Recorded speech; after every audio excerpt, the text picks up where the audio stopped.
Today, as we celebrate World Food Day, I would like us to focus on the issue of food and nutrition security during the COVID era. Since the COVID pandemic was declared a disaster by many governments in Africa and globally, we've seen a lot of governments come in and put restrictions that were to protect populations in terms of their health and limit the rates of infection. However, this had a great and adverse effect on food systems, on agriculture production. And one of the things that suffered was the issue of balanced diets. We know that agriculture was very early on selected as one of the essential services, which meant that farmers could go ahead and continue with production and other distribution-related activities. But we also know that a lot of these earlier moves had already caused serious disruptions to the food system. And while we saw a lot of food aid agencies move in to support particularly vulnerable households, most of the food baskets were made up of starchy foods, which were obviously good for providing energy, but they were very much short of a balanced diet.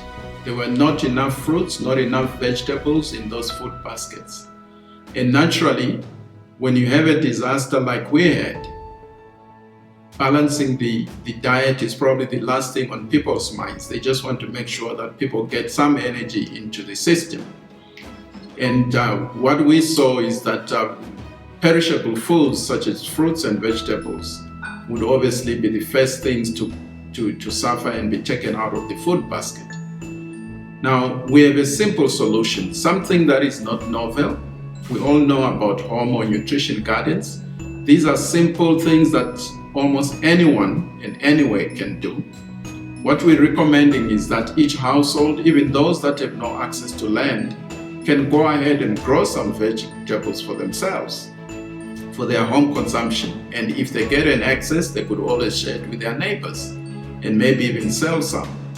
Essentially, what you need is to have a growing medium, which is composted soil, which you can have either on a small piece of ground, or you can put this in what we call a container garden, which is basically a sack, which fits a sack garden, or you can use a vegetable tower, which is made up of plastic. You fill it with composted soil, you water that, and you are ready to plant.